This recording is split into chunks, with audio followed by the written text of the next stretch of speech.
चला मित्रांनो, भारताच्या भूगोलचं पुढचं प्रकरण येतं आहे भारतातील नदी प्रणाली.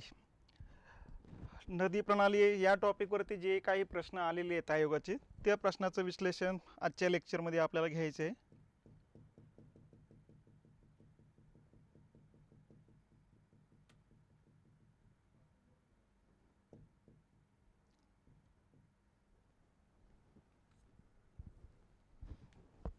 पहिला प्रश्न येतो, खालीलपैकी कोणती नदी गंगा नदीची उपनदी आहे आणि अमरकंटक जवळ उगम पावते? तर या प्रश्नाचं उत्तर आपल्याला माहीतच आहे, शोण नदी आहे. ठीक आहे, याच्यासाठी आपल्याला नकाशा एकदा अगोदर बघावं लागेल. एकदा हे बघा, या ठिकाणी हा भारताचा नकाशा आहे. आपल्याला माहिती आहे उत्तराखंडमधून इकडून गंगा नदी येत असते, अशी वाहत जात असते. ती 5 राज्यातून वाहत असते: उत्तराखंड, उत्तर प्रदेश, बिहार, झारखंड, पश्चिम बंगाल. आणि इथं गेल्यानंतर याच्या 2 शाखा तयार होतात. एक बांगलादेशमध्ये जाते, एक सरळ खाली येत असते.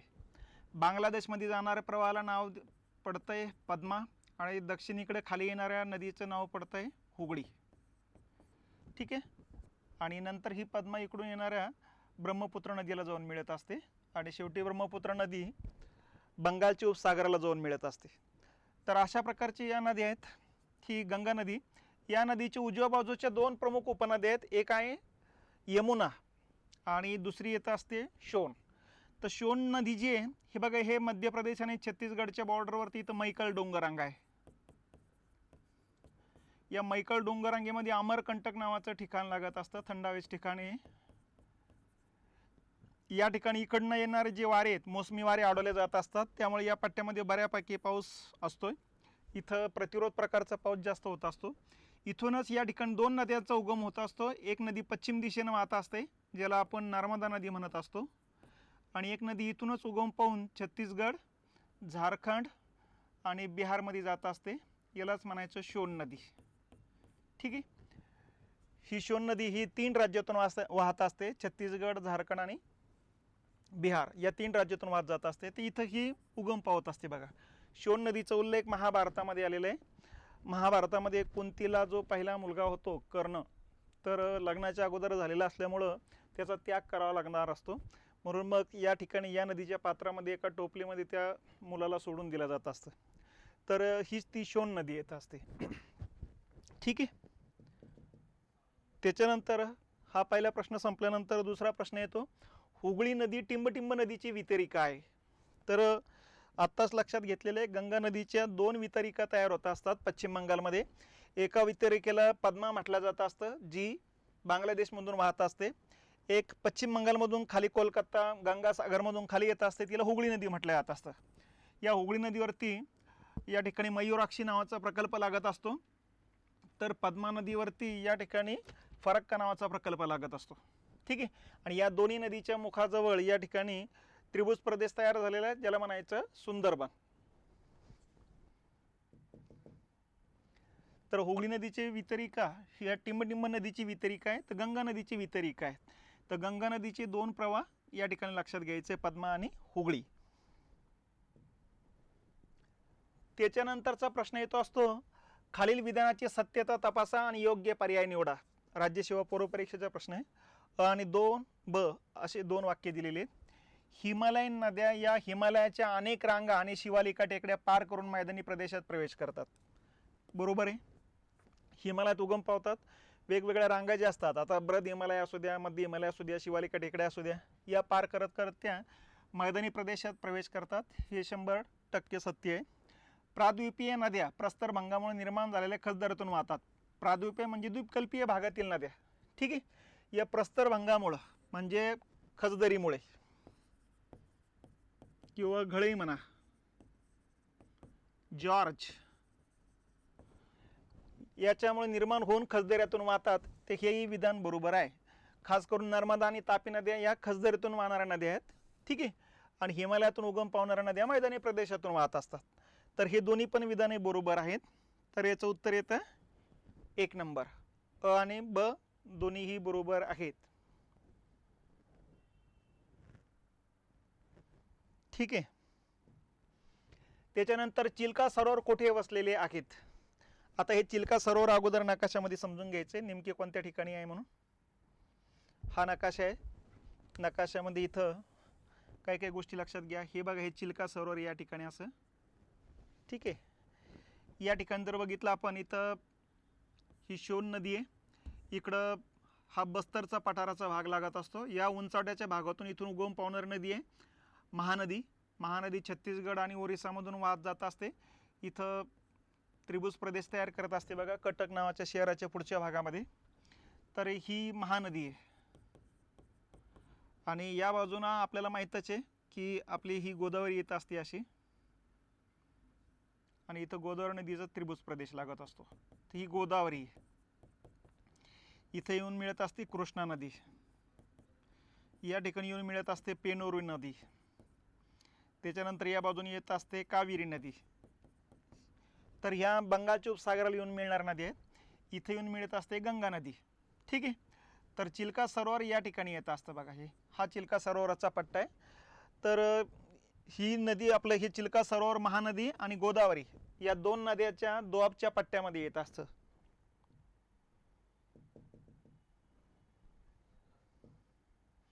ठीक आहे. चिल्का सरोवर कोठे वसलेले आहेत, तर कृष्णा आणि कावेरी नद्याचा त्रिभुज प्रदेश नाही, गोदावरी कृष्णा नाही, गंगा आणि महानदी नाही, महानदी आणि गोदावरी नदीच्या त्रिभुज प्रदेशाच्या दरम्यान. तर हे बरोबर येत आहे.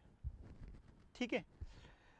हा प्रश्न DMER ला विचारला जाईल का, कोणत्याही परीक्षेला विचारला जाईल. कारण भूगोलाचा प्रश्न असू द्या, इतिहास असू द्या, तर सायन्स असू द्या, चालू घडामोडी असू द्या, हे सगळीकडे असतात. राज्यशास्त्र असू द्या, हे सगळीकडे असणारे प्रश्न आहे, कॉमन प्रश्न आहे. ते नेहमी लक्षात ठेवत चालायचं की राज्यसेवेला आलेले प्रश्न नंतर खालच्या परीक्षेला 1-2 वर्षाच्या अंतराने यायला लागत असतो बघा. जसं तसाच येण्याची शक्यता जास्त असते. त्यामुळं बघत चला. त्याचबरोबर हे लक्षात घेत चला, प्रश्नाचा अँगल कोणता आहे तेही बघत चला. त्याच्यानंतर हा प्रश्न 2017लाच का विचारला गेलेला आहे, याही पाठीमागं काहीतरी कारणं असतात. बगर कारणाशिवाय डायरेक्ट प्रश्न विचारले जात नाहीत. कारण प्रश्न तयार करणारे जे असतात त्यांना काही सूचना असतात. त्या सूचनांमध्ये 4 पर्याय असले पाहिजेत. पहिली सूचना, 4ही पर्यायाला समान व्हॅल्यू दिलं पाहिजेत. दुसरी सूचना, सगळ्या विषयाला समान व्हॅल्यू दिलेले असले पाहिजेत. तिसरी सूचना असते, प्रत्येक प्रश्न अद्ययावत असावा. ही चौथी सूचना असते. ठीक आहे. त्याच्यानंतर या ठिकाणी 15 ते 20% प्रश्नांची काठिण्य पातळी जास्त असावी. ते 15 ते 20% प्रश्नाची काठिण्य पातळी ही कमी असावी आणि 80-90% प्रश्न हे मिडियम असावेत. तर अशा प्रकारच्या सूचना त्या ठिकाणी दिलेल्या असतात. तर तेही लक्षात घेतल्या पाहिजे आपण. ठीक आहे. तर प्रश्न बघत असताना आपल्याला उत्तर येतं आहे की नाही, याच्यापेक्षा प्रश्न कसे विचारले जाऊ लागलेले आहेत ते बघणं गरजेचे आहे. त्याच्यावरती एकसारखं बघत चला. एकसारखं बघितल्यानंतर हळूहळू समजायला लागतं बघा. उदाहरणार्थ, तुम्ही रोज बाजारात जर गेले आणि रोज जर तुम्ही गोबीचा भाव बघत गेले, 1 वर्षभर 2 वर्षभर जर तुम्ही नोंदी ठेवत गेल्या, तर तुम्हाला लक्षात यायला लागेल बघा, गोबीचा भाव या कालखंडात जास्त असतो, या कालखंडात कमी असतो. त्याच्यानंतर ते मालाचा पुरवठ्यावर पण डिपेंड असतं, शक्यतो पाणी पावसावर पण डिपेंड असतं. तर मग ह्या गोष्टी समजायला लागतात बघा. तर हे अनेक वर्षाच्या निरीक्षणातून जसं समजतं, तर अनेक प्रश्नाच्या निरीक्षणातून प्रश्नाचा रोग कसा चालू आहे आणि हळूहळू याच अँगलमध्ये प्रश्न कोणते विचारले जाऊ शकतात, तर याचा एक अंदाज आपल्याला येऊ शकतो. म्हणून प्रश्नाकडं एकसारखं बघत चला, प्रश्नाचं पर्यायाकडे बघत चला. त्याच्यानंतर टिंबटिंब हा भारतातील सर्वात उंच धबधबा आहे. तर सर्वात उंच धबधबा आपल्याला माहिती आहे, जोगचा धबधबा आहे. ठीक आहे. हा कर्नाटक राज्यामध्ये येत असतो बघा. कर्नाटकमध्ये शरावती नदीवरती हा धबधबा येत असतो. ठीक आहे. जवळपास 250 मीटर उंचीचा हा धबधबा येत असतो. हा कपिलधार जो आहे, एकतर नर्मदा नदीवर आहे किंवा बीड जिल्ह्यामध्ये पण जो धबधबा आहे त्याचं पण नाव कपिलधाराचे. हा धबधबा अमेरिकेमध्ये येत असतो आणि शिवसमुद्रम हा धबधबा कर्नाटकमध्ये येत असतो. ठीक आहे. तर यामध्ये सर्वात उंच धबधबा हा आहे, हे लक्षात घेतलं पाहिजेत. जगातला जर विचारलं तर जगातला सर्वात उंच धबधबा येत असतो एंजेलचा धबधबा. हा व्हेनेझुएलामध्ये कॅरोना नावाच्या नदीवरती येत असतो. ठीक आहे. 979 मीटर उंचावरून पाणी पडत असतं ते. त्याच्यानंतर खालील कोणते विधान चुकीचे आहेत, ही तर समजून घेत चला. प्रश्न काय आहे अगोदर त्याच्यावरती कॉन्सन्ट्रेशन करायचं. दक्षिण पठारात ओरिजिनल इंग्लिशमध्ये जर बघितलं तर डेक्कन ट्राईब म्हटलेलं आहे तिथं. तर हे दख्खनचे पठारात म्हणायचे त्यांना, म्हणजे भारताचा द्वीपकल्पी जो पठारी पट्टा आहे त्याच्याबद्दल बोलता येते. तर दख्खनच्या पठारामध्ये गोदावरीचे खोरे दुसरे सर्वात मोठे खोरे असून ते भारताचे 10% क्षेत्र व्यापते. तर हे बरोबर आहे, 10% भाग व्यापते. महाराष्ट्राचे 49% भाग व्यापत असते ते. त्याच्यानंतर महानदीचे खोरे पठारावरील तिसरे सर्वात मोठे खोरे आहेत, हेही बरोबर आहे. हे बघा, भारतातले सर्वात मोठे खोऱ्याचा जर क्रम बघितला तर सगळ्यात मोठे खोरे येत असते गंगा नदीचे, जवळपास 8.61 लाख चौरस किलोमीटर एरिया आहे. ठीक आहे, 1 नंबरला. 2 नंबरला येत असतं सिंधू नदी. सिंधू नदीची एरिया येत असतो 3.21 लाख चौरस किलोमीटर. 3 नंबरला येत असतं गोदावरी. गोदावरीची एरिया येत असतो 3.12 लाख चौरस किलोमीटर. 4 नंबरला येत असतं कृष्णा. कृष्णा नदीच्या खोऱ्याने व्यापल्या गेलेले 2.59 लाख चौरस किलोमीटर एरिया. त्याच्यानंतर येत असतं ब्रह्मपुत्रा. ब्रह्मपुत्र नदीनं 2.58 लाख चौरस किलोमीटर एरिया व्यापला गेलेला आहे. त्याच्यानंतर येत असतं महानदी. महानदी 1.42 लाख चौरस किलोमीटर एरिया व्यापला गेलेला आहे. त्याच्यानंतर नर्मदा.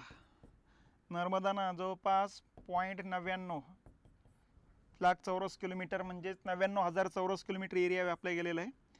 त्याच्यानंतर येत असतं कावेरी. कावेरीनं 0.88 लाख चौरस किलोमीटर म्हणजेच 88,000 चौरस किलोमीटर एरिया व्यापला गेलेला आहे. त्याच्यानंतर येत असते तापी. तापीनं 0.65, काही पुस्तकांत 63 दाखवलेलं आहे, एवढा एरिया व्यापला गेलेला आहे, म्हणजे 65,000 चौरस किलोमीटर. ठीक आहे. तर या पद्धतीनं हे जर बघितलं आपण तर आता इकडे येत चला. हे पठारावरील दुसरे सर्वात मोठे खोरे असून भारताचे 10% क्षेत्र व्यापते, बरोबर आहे. महानदीचे खोरे पठारावरील तिसरे सर्वात मोठे खोरे आहेत. ठीक आहे. हे बघा, पहिलं येतं गोदावरी, दुसरं येतं कृष्णा, तिसरं येतं महानदी. तर या पद्धतीनं लक्षात घ्यायचं, हे वाक्य पण बरोबर आहेत. नंबर 3ला येतं गोदावरी नंतर कृष्णा नदीचे खोरे सर्वात मोठे आहेत. ठीक आहे. हे बघा, गोदावरी नंतर कृष्णा नदीचे खोरे सर्वात मोठे आहे, तर हेही वाक्य बरोबर आहे. नर्मदा आणि कावेरी नद्यांचे खोरे जवळपास सारखेच आहेत. सारखेच आहेत का? नाही. नर्मदा नदीचे खोरे 99,000 चौरस किलोमीटर आहे, कावेरी नदीचे खोरे 88,000 चौरस किलोमीटर आहे. 11,000 चौरस किलोमीटरचा डिफरंट आहे. म्हणजे आता चुकीचं वाक्य कुठले आहेत मग? हे आहेत, ड. ठीक आहे.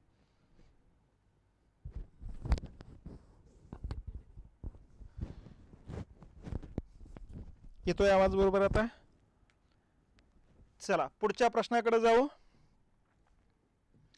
पुढचा प्रश्न येते, हिमालयाच्या नद्या या बर्फ आणि हिमनद्याच्या वितळण्याने उगम पावतात, बरोबर आहे. हिमालयामध्ये हिमवृष्टी मोठ्या प्रमाणात होत असते.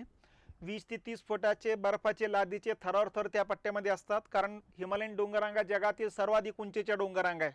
याची उंची जी आहे 3,000 पासून ते 6,000 मीटर उंचीपर्यंत या डोंगररांगा येतात. त्यामुळे या पट्ट्यामध्ये पर्जन्यवृष्टी कमी आणि बर्फवृष्टी जास्त होत असते. पर्जन्यवृष्टी जास्त होते कारण या ठिकाणी वाऱ्यावाड्याला जात असल्यामुळे पावसाचं प्रमाण जास्त आहे, परंतु पर्जन्य पडत असतो पावसाळ्यामध्ये.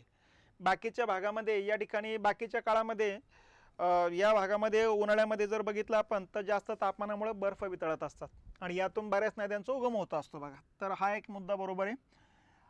आणि उगम पावतात म्हणून हिमालयाच्या नद्या निरंतर वाहत असतात व पूरस्थितीत ओढवतात, हेही बरोबर आहे.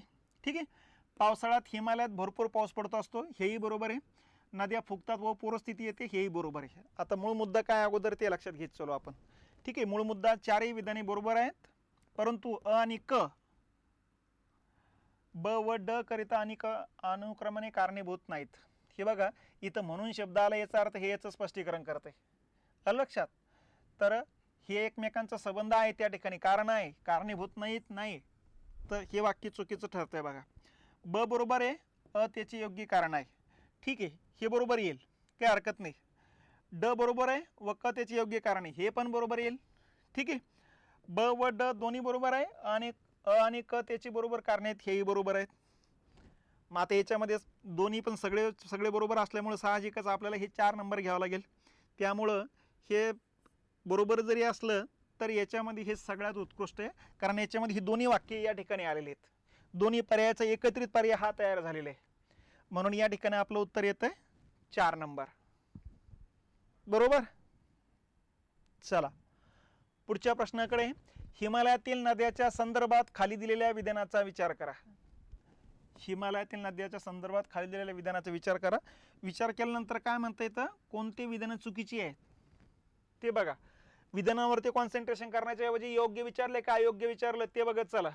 कारण या ठिकाणी आपण आपलं उत्तर काढण्याच्या नांदामध्ये कधी कधी बरोबर असलेले उत्तराचाच पर्याय काळा करतो, ते लक्षात घ्या. बघा इथं हिमालयातील नद्या त्यांची झीज करण्याची प्रचंड क्षमता असते. बरोबर आहे, कारण हा जगातला सर्वाधिक उंचीचा आहे. उंच असल्यामुळं वेगानं पाणी वाहते. वेगानं पाणी वाहल्यामुळं झीज मोठ्या प्रमाणात करत असते. बघा नंबर 2, त्या नद्या 12 महिने वाहतात. बरोबर आहे, ठीक आहे. कारण पावसाळ्यामध्ये पावसामुळं तुडुंब भरून वाहतात, तर उन्हाळ्यामध्ये बर्फ वितळल्यामुळं वाहत असतात. नंबर 3, या नद्यांनी मोठ्या प्रमाणात घळ्याची निर्मिती केलेली आहे. ही चुकीचं आहे. घळ्याची निर्मिती अगोदर पहिला प्रश्न घेतलेला तर आपण घळ्याची निर्मिती द्वीपकल्पीय भागात होत असते हेही सांगितले गेलेले. घळ्या म्हणजे खचदरीचा एरिया. त्याच्यानंतर बहुतेक नद्याचा उगम हिमालयाच्या वरच्या भागात होतो, हेही बरोबर आहे. वरचा भाग म्हणजे हिमालयाचे 3 उपभाग पाडले जातात. खालचा भाग जो आहे ते शिवालिका टेकडे आहे, त्याच्या पलीकडे मध्य हिमालयन, त्याच्या पलीकडे बृहद हिमालयन डोंगररांग आहे. तर या ठिकाणी आपल्याला आता उत्तर काय पाहिजेत, तर ह्या हिशोबानं अ ब ड पण पर्याय, ठीक आहे.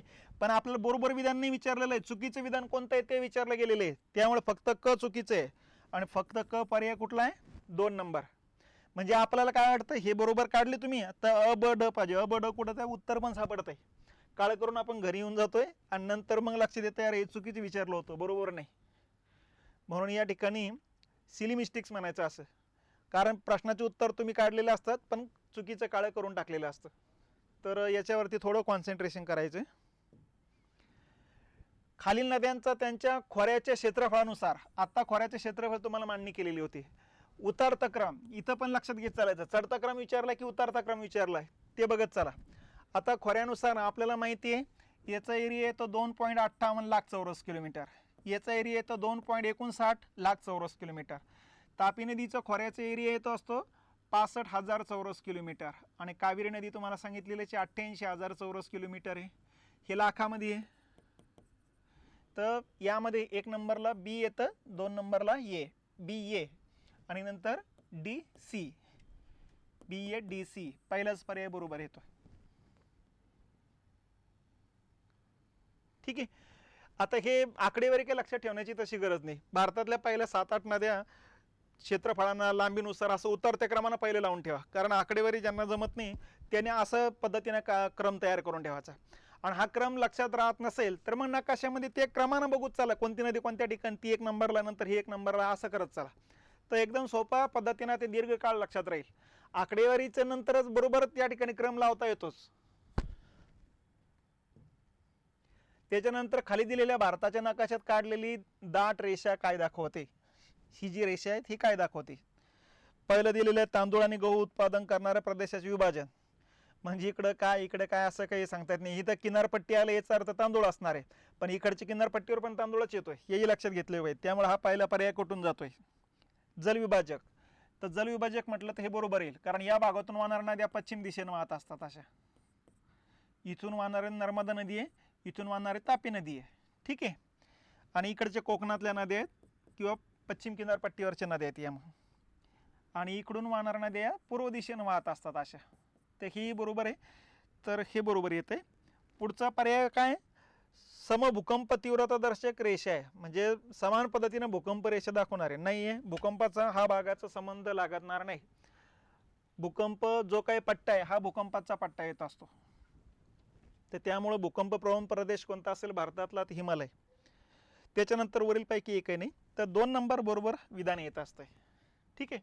तर इथे तुमच्या जनरल आयडिया तयार करायची. इथे खाली पर्यायामधूनच लगेच लक्षात येऊन जात आहे की कोणता पर्याय त्याचं उत्तर असेल. नर्मदा नदीच्या पात्रात खोल, अरुंद घळ्या आणि धबधबे आहेत. आता याच्याबद्दल खाली वाक्य काय दिलेले आपल्याला बघावं लागेल. नर्मदा नदी खचदरीतून वाहते, हे 100% बरोबर आहे. खचदरी म्हणजेच गळी, ग्रँड कॅनॉन म्हणतो आपण त्याला, ठीक आहे. नर्मदेच्या पूर्व खोऱ्यात पश्चिम खोऱ्यापेक्षा तुलनेने पर्जन्य जास्त आहेत. बरोबर आहे, बरोबर आहे. म्हणजे या ठिकाणी लक्षात घेतलं पाहिजेत. इथं बघा, या ठिकाणी मैकल डोंगररांगा, इथून नदी उगम पावते आणि अशा पद्धतीने वाहत जात असते बघा. तर इकडून जाणारे जे काही ढग आहेत या ठिकाणी मैकल डोंगररांगाला अडवल्या जात असतात. त्यामुळे या पट्ट्यामध्ये पावसाचं प्रमाण जास्त आहे आणि याच पट्ट्यामध्ये या ठिकाणी धबधबे आणि त्या ठिकाणी महापूर येण्याची स्थिती याच भागात जास्त आहे. ठीक आहे. पूर्व खोऱ्यामध्ये पश्चिम खोऱ्यापेक्षा तुलनेने जास्त पर्जन्य आहे, बरोबर आहे. बुर्नहार, बांजोर, शेर, तवा, हिरणा, बारणा या उपनद्या आहेत, हेही बरोबर आहे. त्याचं कारणच असं आहे की या बाजूला सातपुडाचे डोंगररांगा आहे, या बाजूला आपलं विंध्य पर्वतरांगा येत असतात. इथं विंध्य आहेत, इकड्याच्या बाजूला सातपुडा आहे, यांच्या दरम्यान ही नदी वाहत असते. आपण असं समजू असं. तर या नदीला डाव्या बाजूला या ठिकाणी जर बघितलं आपण तर बंजर, शेर, शक्कर, दुधी, तवा, उडत उडत वाहणारी रेवा या नद्या वाहत असतात. उजव्या बाजूला हिरंग, ठीक आहे, बारणा, कोलार, ठीक आहे, ओरसांग या नद्या वाहत असतात. तर अशा पद्धतीने डाव्या आणि उजव्या बाजूने क्रमानं पण लक्षात घेणं गरजेचं आहे ते. ठीक आहे. तर त्यापैकी आता ह्या नद्यांचे नावं दिलेले आहेत, हे तवा, हिरणा, बारणा, तर हेही बरोबर येतं. तर वाक्य सगळे बरोबर आहेत. इथं बघत चालायचं वाक्य काय विचारलेलं आहे, बरोबर विचारले की चुकीचे विचारलेले आहेत. तर या ठिकाणी बरोबर विचारलेले अ, ब, क तिन्ही पण बरोबर आहे. तिन्ही बरोबर आहे म्हणजे वरील सर्व बरोबर आहेत. ठीक आहे. नर्मदा नदीवरती प्रश्न जास्त राहण्याचं प्रमुख कारण एकच आहे, नर्मदा नदीचा पात्र आणि तापी नदीचा पात्राचा जो पट्टा आहे तो खाली खचत जाण्याची प्रोसेस चालूच आहे. म्हणून म्हटलं जातं की भूगर्भ रचनेनुसार भारतातली सर्वात जुनी नदी कुठली असेल तर नर्मदा नदी आहे. जगातली सर्वात खोल गळेतून वाहणारी नदी कोलोरॅडो आहे. भारतातली सर्वात खोल गळे किंवा खचदरीतून वाहणारी नदी नर्मदा आहे आणि महाराष्ट्रातली विचारली तर तापी आहे. तर त्यामुळे यांच्याबद्दल प्रश्न राहण्याची शक्यता जास्तच असते. त्याच्यानंतर आहे भारत पाकिस्तान यांच्यातील सिंधू पाणी करार. हा करार जो 1960चा आहे नुसार खालीलपैकी कोणत्या नद्याच्या पाण्यावर भारतास पूर्ण अधिकार आहे. ठीक आहे. आता भारताचा थोडक्यात नकाशा डोळ्यासमोर घ्या. आपण या ठिकाणी लक्षात घेऊ, इकडून अशी सिंधू नदी वाहत असते बघा. ठीक आहे. ही सिंधू नदी, सिंधू नदीला डाव्या बाजूने येणाऱ्या ज्या उपनद्या आहेत त्यांच्याबद्दलच हा करार झालेला आहे. डाव्या बाजूला मग पहिली येत असते झेलम, ठीक आहे, दुसरी येत असते चिनाब, तिसरी येत असते रावी, ठीक आहे. मग झेलम येऊन मिळते चिनाबला, रावी पण चिनाबला येऊन मिळत असते.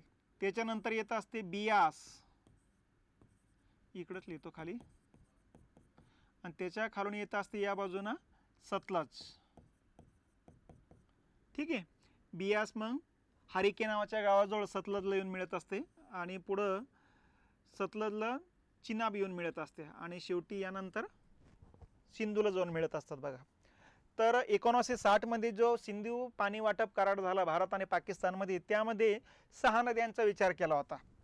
सिंधू 1, झेलम 2, चिनाब 3, रावी 4, बियास 5 आणि सतलज 6 अशा 6 नद्यांचा विचार केला होता.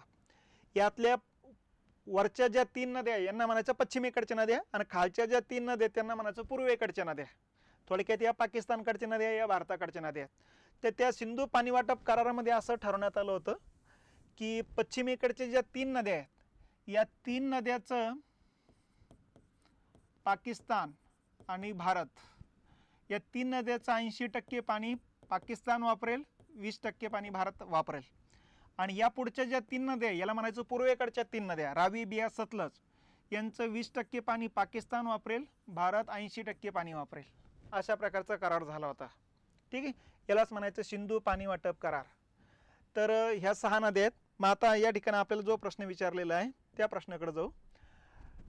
कोणत्या नद्यांच्या पाण्यावर भारताचा पूर्ण अधिकार, 80% अधिकार म्हणजे पूर्ण अधिकार आहे. तर मग रावी, बियास आणि सतलज कुठं पर्याय येतो, हे रावी, बियास आणि सतलज हा पर्याय येतो. ठीक आहे. सिंधू, चिनाब, झेलम म्हटलं तर समजून घ्यायचं यांचं 80% पाणी पाकिस्तान वापरायचं, भारतानं फक्त 20%, आणि याचं 80% पाणी भारतानं वापरायचं, 20% पाकिस्तानला सोडायचं आहे आपण. तर हा करार या ठिकाणी लक्षात घ्यावा. ठीक आहे, पुढचा मुद्दा येतो असतो. पण आता या कराराबद्दल सध्या आता आढावा घेण्याचे काम चालू आहे. सिंदूर ऑपरेशन नंतर आपल्याला माहीतच आहे की या ठिकाणी आढावा घेण्याचा आपण त्यांना लेटर दिलेले आहे. आता पाकिस्तानने सांगितलेले आढावा वगैरे काही नाही, त्या ठिकाणी जो करार झालेला तो राहील म्हणून. तर त्याच्यावरून बऱ्याच प्रकारे आता वाद चालू आहे सध्याचं, तेही बघणं गरजेचं राहील. म्हणून याच्यावरती परत प्रश्न येण्याची शक्यता जास्त आहे. खालील विधाने पहा. अ ब क ड, आपलं अ आणि ब दोनच दिलेले.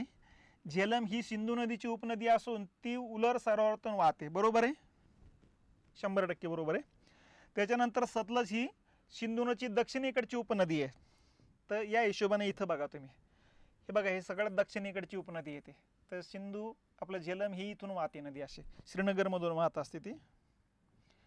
तर हेही बरोबर आहे. ठीक आहे, तर दोन्ही विधानं बरोबर आहेत. उत्तर येतं 3 नंबर. ठीक आहे. त्याच्यानंतर भारतातील नद्याच्या त्यांच्या लांबीनुसार उतारता क्रम या ठिकाणी विचारलेला आहे. मग आता लांबीनुसार आपल्याला माहिती आहे ही 890 किलोमीटर लांबीची आहे. गोदावरी 1465 किलोमीटर लांबीची आहे.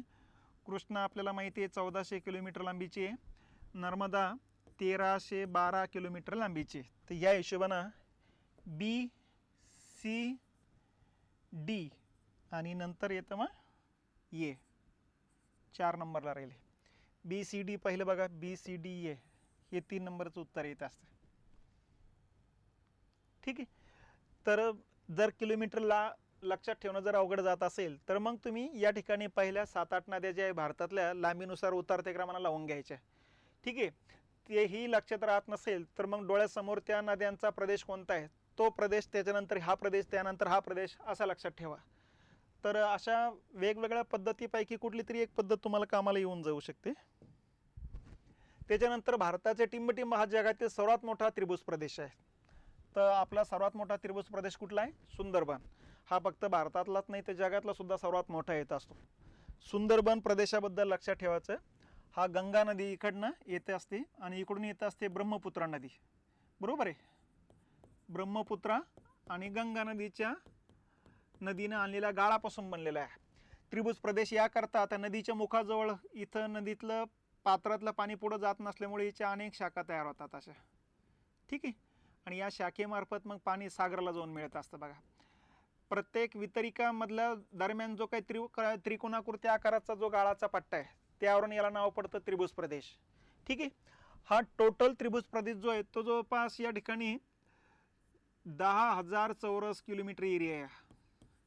यापैकी 40% एरिया भारतामध्ये येत असतो तर 60% एरिया बांगलादेशमध्ये येत असतो. ठीक आहे. भारतामध्ये 24 परगणा नावाचा जो जिल्हा आहे या जिल्हा या ठिकाणी येत असतो. बघा आणि सुंदरबनचं महत्त्व हे आहे की सुंदरी वनस्पती आच्छादन या ठिकाणी आहे आणि याच ठिकाणी बरेच बेटं तयार झालेली, याला न्यू मोरो बेटं म्हटलं जात असतं. तर नदीने आणलेल्या गाळापासून तयार झालेली बेटं याच नदीच्या मुखाजवळ तयार झालेली आहे, बंगालच्या उपसागरात तयार झालेली आहे. या बेटांच्या वाटणीवरून सुद्धा भारत आणि बांगलादेशादरम्यान तंटे चालू आहे सातत्याने. त्याचबरोबर हेही लक्षात घ्या, या त्रिभुज प्रदेशामध्ये दलदलयुक्त पट्टा आहे, सुपीक गाळाचा पट्टा आहे. इथे खादार नावाचा गाळाचा जो प्रकार असतो, सर्वात सुपीक चिकणमातीयुक्त गाळ, हेक्टर उत्पादक सर्वात जास्त असते, तर तो या ठिकाणी येत असतो. ठीक आहे. या सुंदरबन त्रिभुज प्रदेशाचा समावेश या ठिकाणी युनेस्कोच्या नैसर्गिक प्रदेश म्हणून युनेस्कोच्या वारसा हक्काच्या यादीत करण्यात आलेला आहे आणि खास करून इथले 4 स्थळांचा समावेश आहे. यापैकी आपलं सुंदरबन राष्ट्रीय उद्यान जे आहे भारतातलं त्याचा समावेश आहे आणि बाकीचे 3 जे आहे ते बांगलादेशमधले पश्चिम सुंदरबन, दक्षिण सुंदरबन आणि पूर्व सुंदरबन, तर यांचा समावेश या ठिकाणी करण्यात आलेला आहे. तर त्या हिशोबाने हे लक्षात घ्या. त्याच्यानंतर खालीलपैकी कोणती नदी खसदरीतून वाहते? मग आता खसदरीतून तुम्हाला सांगितलेले 2च नद्या आहे भारतातल्या, एक नर्मदा, एक तापी. ठीक आहे. तर तापी ही महाराष्ट्रातली सर्वात खोल खसदरीतून वाहणारी नदी आहे. नर्मदा ही भारतातील सर्वात खोल खसदरीतून वाहणारी नदी आहे. बाकीच्या नद्या ह्या सकल मैदानी भागातून वाहत असतात. पुढचा प्रश्न येतो, भाकरा नानगल धरण टिंबटिंब नदीवरती बांधलेले आहे. ठीक आहे. तर कोणत्या नदीवरती आहे? सतलज नदीवरती आहे. ठीक आहे. यातलं भाकरा हे धरण हिमाचल प्रदेशमध्ये येत असतं तर नानगल हे धरण पंजाबमध्ये येत असतं. ठीक आहे. पण भाकरा नानगल हा प्रकल्प जो आहे तो 4 राज्याची संबंधित आहे.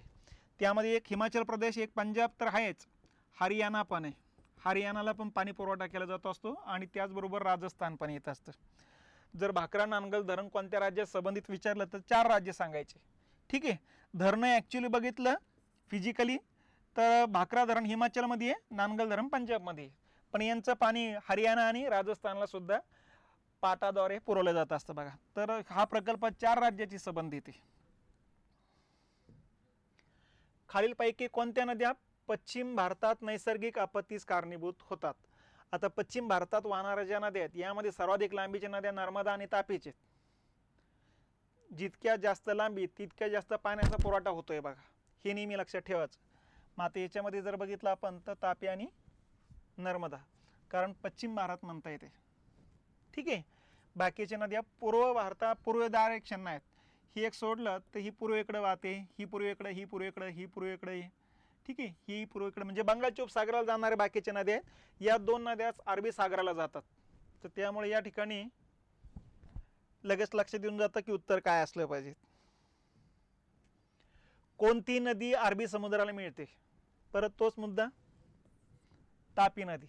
तर तापी आणि नर्मदाबद्दल मी अगोदरच सांगितलेलं आहे. या 2 खसदऱ्यातून वाहणाऱ्या नद्या यांच्याबद्दल या ठिकाणी हा जो एरिया आहे तो एरिया सातत्याने खाली खचण्याची प्रोसेस चालू असते बघा. भूअंतर्गत हालचाली सर्वात जास्त कुठं होत असेल तर एक हिमालयन डोंगरांगा आणि एक हा पट्टा असतो. त्यामुळे या पट्ट्याबद्दल प्रश्न विचारण्याची शक्यता सर्वात जास्त असते.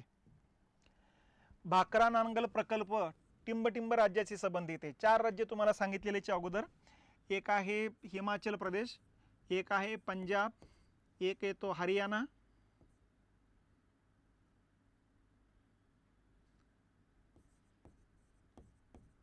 आणि एक येतो असतो राजस्थान. आता यामध्ये खाली पर्याय बघा, हा पर्याय कटला, हा पर्याय कटला. इथं राजस्थान दिलंय पण हा हिमाचल दिलेलं नाही. ठीक आहे. पण इथं तर मध्य प्रदेशाला, याचा अर्थ त्यांना उत्तर 3 नंबर अपेक्षित आहे. याच्यामध्ये हिमाचल प्रदेश दिलेला नाही. ठीक आहे, काही हरकत नाही, पण आपल्याला उत्तरासाठी पुरेसं आहे तेवढं. अरबी समुद्र आणि बंगालच्या उपसागराला मिळणाऱ्या नद्यांचा टिंबटिंब जलविभाजक आहे. मग यांचा प्रमुख जलविभाजक जर बघितलं तर हा नाहीच आहे. पूर्व घाटचा संबंध लागत नाही. निलगिरी डोंगराळ एकदम दक्षिणेकडे आहे, तर त्यामुळे राहिलं काय, पश्चिम घाट म्हणजे सह्याद्री. त्याचं उत्तर सह्याद्री येत असतं, पश्चिम घाट म्हणा वाटलंस. त्याच्यानंतर नर्मदा आणि महानदीमध्ये खालीलपैकी कोणत्या रांगा जलविभाजक आहेत? मग आत्ताच आपण बघितलेलं आहे की मैकल डोंगररांगा जे आहे अशा दक्षिण उत्तर दिशेनं पसरलेलं आहे.